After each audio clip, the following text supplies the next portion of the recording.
Hi moms, welcome back to my channel. Today I am so excited to have my really good friend Amy with me, and this is going to be a part of my series Mom Interviews, where I take a mom and interview her and we get to learn and hear about more of her story. Today I am going to be talking to Amy and hearing more about her story and her journey through child loss, and she is here today to encourage some of you moms out there who have maybe walked through or are walking through something similar.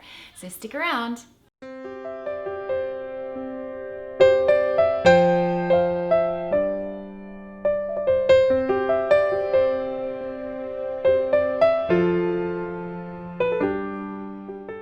All right, moms, so here we are. I'm with my friend Amy. You guys know that I'm a mom of 5. Amy is a mom of 5 as well. She's got 4 here on earth, 1 in heaven. And just so you know, our house is chock full of, how many kids are here? 9. There are 9 kids here. If you hear any kids around, it's the day after Christmas. They are all sugared up. They haven't seen each other in a long time, so they're excited to see each other. If you hear our kids in the background, that's what's going on. All right, Amy, so how long have you been married? So we will be married 15 years in June, which is crazy. And we have 2 girls and 2 boys, and we are a crazy homeschool family. And we took it to the next level of crazy this year. We packed up our RV and this is spent so cool. like 5 months on the road traveling the United States. And now we're just taking it to a level of insanity where we're getting ready to go do that again. So we're in December right now. Today's the day after Christmas, and I heard Andrew say you guys are leaving again in February. Yes. So we're planning and getting the RV ready and getting super excited. So clearly Amy has a super cool family, and I think we said it, but she is a homeschool mom as well. I'm really excited today to talk to Amy about a topic that I think a lot of moms don't really open up and talk about. I recently was with a mom friend who had lost her second child in miscarriage, and a comment that she made to me really stood out. She said, you know, Shirley, this is just really something that a lot of people don't talk about. And she asked me if I had personally experienced miscarriage, and the answer was no. And so I was heartbroken that I felt like I couldn't be there for my friend with the support that I felt like she really wanted and needed. And so I am so proud of my friend Amy. If you guys are going to hear her story, I had a front row view while she walked through this experience of losing her son, Ethan, about 9 years ago. And the grace that she and her husband carried themselves with was incredible to watch. And I have watched through the years since then how God has used her and her husband and this story to touch and reach so many other moms and families who've experienced something similar. And so I just know that she is the perfect person to talk to today, and I'm so thankful that you are willing to open up to such a personal part of your life and your story, just because you want to see other moms hopefully find some healing or support. Yeah.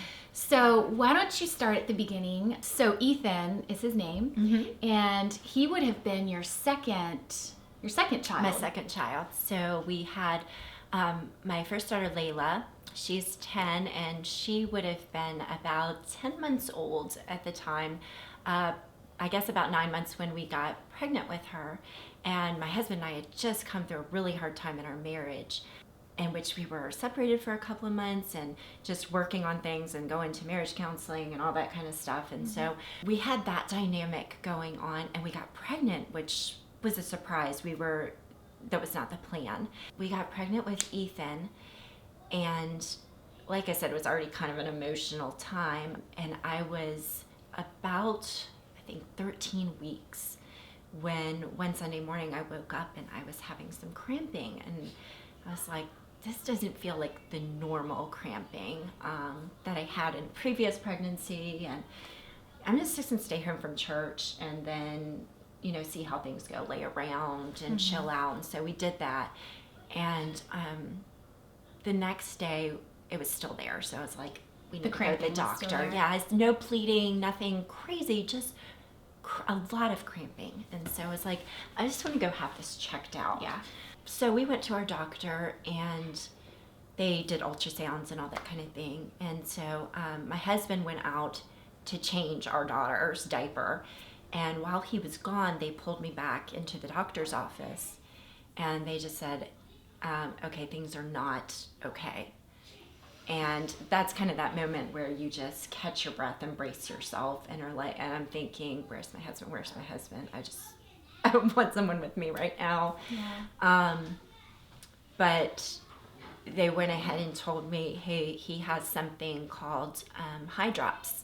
And basically it's like a little water barrier kind of that forms around The spine, and the head, and you can see it in the ultrasound where you can see like this line around him. And they said, so here's the thing, we're going to send you to a perinatal specialist, and normally these pregnancies end early. If they go to term, the babies die shortly after they're born. And so I think I just sat there in shock at the time. I don't think I could like cry or anything. It was just like shock. Yeah. Sitting there. And so we went to the perinatal specialist, which confirmed everything they said, and there's nothing they can do. They had kind of given us some hopes at the doctor's office that, there's all kinds of things they can perform inside your uterus while the baby's still developing, but there's really just nothing they could do for that. And so that was really devastating for us. And we just started praying, and with everything that we had been going through that year with our marriage, it was something that actually, I think, brought us closer together. I was going to say, God really used that. He used that situation in our marriage to really put our marriage kind of back together and bring us closer together. And we had this common goal that we were praying for our son and really believing, for healing for him. And so I think about 3 weeks later, at the 16.5-week mark, I decided, we had people at our church praying and stuff, and I'm like, I just want to go back and see where things are. I need to know something. And so we went back, and they came back and said, no, his heart stopped beating. And I cried and cried, and they kind of looked at me kind of oddly in the doctor's office when I even asked for the ultrasound, and I think they kind of humored me or pacified me with the ultrasound. It wasn't something they typically do, because they were kind of like, yeah, this is kind of a done deal for us. I just feel like as a mom, that kind of closure would be actually really helpful for a mom to see that. Yeah. And that surprises me that maybe they don't view it that way. They don't view it that way, and they were, okay, let's get you scheduled for a DNC. Let's get everything out that we need to get out. And I said no. I scheduled it, and then I just couldn't do it, not because I thought it was wrong or anything like that. It was just something that I just decided right in that moment I wanted to birth my baby, and it was something I wanted to give to him, for him to be born, and this is a little graphic, but whole. I wanted him to be come out, and you know what, every mom mom does has it to differently. live with the decision that they make. And I don't know that I would even do that necessarily again. Really, it was a choice I made right then, and it was something that was in my heart right then. And I've had mom friends that did it differently, and totally support their decision in that moment, because it's such a personal decision. Right. And that was just what I felt like right then. They tried to talk me out of it. At the doc, they said it's going to be much harder on you to do it that way. And I just kept saying, I'm sorry. This is what I feel like I need to do. You just knew what you wanted to do, what you had peace doing. Absolutely. And I think that's where ultimately you have to have peace with yourself at the end of the day. You have to be able to go back to your decision and just stand on that and be like, no, this is where I had peace in, and that's what I'm going to walk in. And so that was what I chose to do. I did not realize at the time that it was going to take 3 more weeks. I was going to say, what was the time frame from the time they told you that Yeah. until did your body literally start to go into labor? No, not for like 3.5 more weeks, because I was at 20 weeks, which they classify that differently in a hospital. It's no longer like a miscarriage, it's more like a stillbirth. And so I was right at the 20-week mark, and I remember I had a couple of situations in those 3 weeks in between where people came to me with different things and saying, I had this dream, and you were one of them. And I didn't know what to believe for or expect, but I knew when I heard your dream that that my son was in heaven, and that it was time for me to lay that down. So, Amy is going through all of this, and one night I had a dream, and it was very bizarre, but it was one of the very few dreams in my life that I've had that I woke up from it, and I 100% felt like it was, I'm a Christian, that is my faith, and I really felt like this was a dream from God. And so in my dream, and it sounds strange, but I was swimming inside of Amy's womb. And before I knew she was having complications, but I did not know like the name of what her son Ethan had. And in my dream, I saw, like you would see on a ultrasound, the profile of a baby, and on the back of this baby from about here down, there was like a swollen like mass or something. It was like a shadow. And then I saw this baby, and all of a sudden the baby starts to like swim down as though we're like in deep ocean water. The baby started to swim down, and I reached out my hand to grab this baby, and it was like the baby was reaching up to me and I was reaching down to the baby, and our fingers were literally something like you would see in a movie, really. Just our fingers were just, and I could not grab the baby as hard as I tried. I was trying and trying, and he just floated deep down into the water, and like I couldn't see him anymore because it got so dark. And then the very next scene in my dream, I was sitting at a park on a park bench, and there was a black wrought iron gate. And I will never forget this dream. I mean, this was like 9 years ago, but it's still so vivid to me. And there was a black wrought iron gate, and there was a little boy who looked like he was about 2 years old, and he had kind of like a little bowl cut, blondish hair. He had greenish colored eyes, and he was, yeah. And he was completely whole, smiled at me, and he waved at me, and then he walked through the iron gate and he left. And in my heart, I felt like God was saying that the baby was in heaven. Like he had passed on and he was in heaven, but he was whole, he was happy, and he was well. And I can remember waking up and telling my husband the dream right away, and I did not know what to do. And I can't even remember, did I send it to you right away? I sent it to you in a message or something. I think through Andrew or something. I didn't send it right to you because I was scared. I was like, I don't know. Sure. I didn't. Sure it's so like you don't know what you don't do. As a friend, and that is another thing I told Amy I wanted to talk about. As a friend, sometimes you don't know how to be there for your friend who is going through something so devastating. Everybody grieves so differently, and you hear so many different things. People want to be surrounded by people in this time. People want to be left alone. People don't want to hear Bible verses or for you to quote scripture to them, but they need encouragement. They need encouraging words. So it's like, what do you say? What do you do? And I think I sent the dream to someone else saying, if you think she's ready for this, tell her.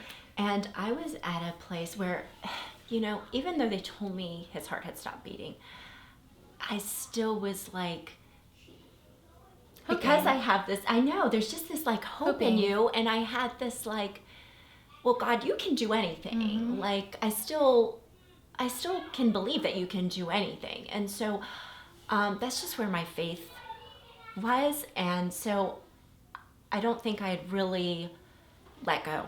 And when Andrew, my husband, told me that dream, and that Shirley had said that, I remember being in our kitchen and just weeping and crying because I knew that I just needed to release this baby to God, and it was over. Final. Like he was gone.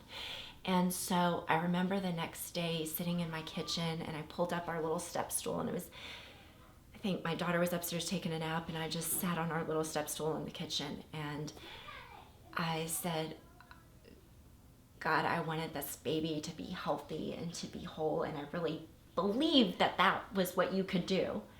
But if he's not gonna be, then please take him. And I just kind of released my baby at that moment to God. And the next day I went into labor. Like my body, gosh, like I the didn't next know morning that. I woke up and I went into labor. And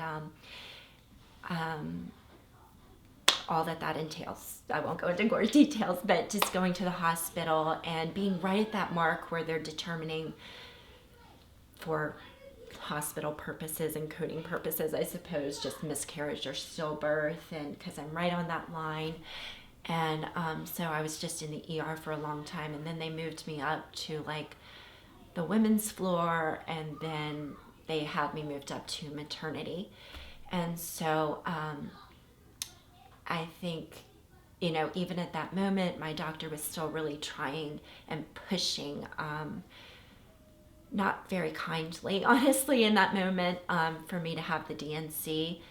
And it was so crazy because I had a friend who, she was my nurse. Oh my gosh. And she came in there, and I knew her from school a long time ago, and she looked at me and she said, right in front of the doctor, Amy, you don't have to do anything you don't want to do. Oh my gosh. What a And relief. she gave me like The just permission. the encouragement and the permission to that tell you the doctor, needed, yeah. no, thank you, I'm not doing it. This is what I'm doing. And so it was, I know at 20 weeks you're thinking, oh, the baby is so much smaller. This is going to be so much easier and stuff. But it wasn't, and it felt the same as my other births did.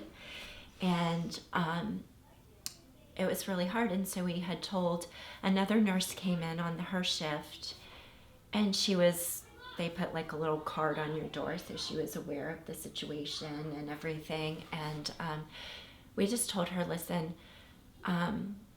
if it's been 3 weeks since his heart stopped beating, if we should see him, let us know.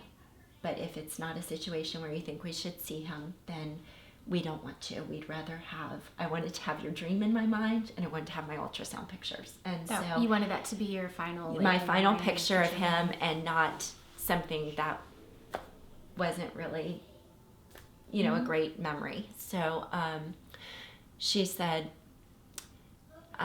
you should not see him.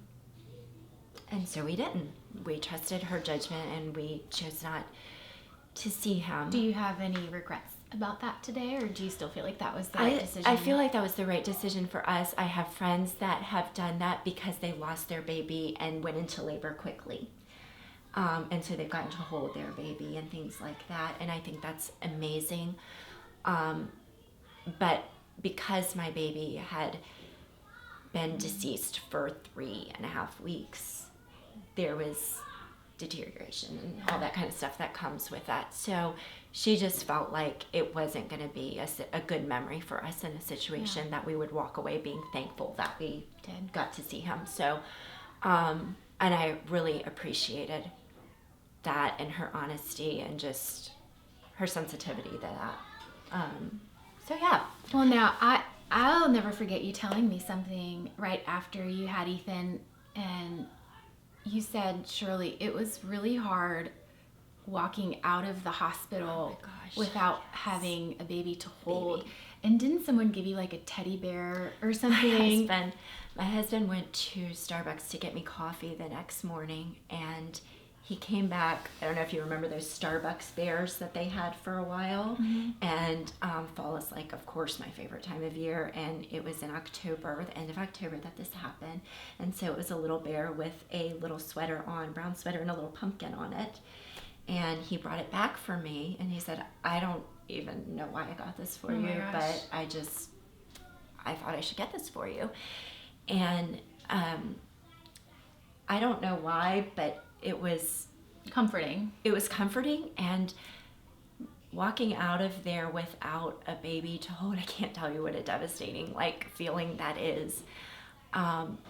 And it's kind of like you have a flashing sign over your head when you're the woman being wheeled out of maternity too, and everybody's just looking at you like, oh, we're so sorry, and oh, you don't have, oh, that, you know, it's just, you feel like you have the flashing sign over your head or something. And so that was a really hard moment that I go back to, and oftentimes when I think of that moment, I'll cry or tear up. Just, I can still feel like that just devastation. Like. But having that bear, probably sounds really crazy, but in that moment of just going home, and I had my daughter at home, and it was wonderful to hug her and see her, of course, but there is something that, you know, your body even is going through those physical changes where you're ready to nurse, and you get your milk in, and there's no baby to nurse. And so everything's just a constant reminder. And having that bear for me, as crazy as this sounds, was just, it was so comforting, and it was something to hold, like in those really hard moments. When you have, you know, a then 12-month-old little girl that's just running around and interested in toddling around, not as interested in snuggling with mommy at that time, you know, but you have something to hold. And I even had days that I would just tuck it in my purse and feel like I had it with me. And because it's very unnatural to go through labor and not have a baby. There is just something that you want to like hold and hug, and it was a very empty feeling. And I went through some depression after that. I think from our year coupled with losing the baby, I definitely went through some depression, some postpartum stuff, and I think the doctors expected that with my situation and stuff. But it was really, those were some hard months. Now, you were able to have a funeral for him, right? Yes, the hospital. So for the babies that are lost and everything at the hospital, they have a funeral. And it's not like an individual casket or anything like that for the babies, but they all have a grave at it's a place in like a church in the city has a plot, and so there is a place that I can go to.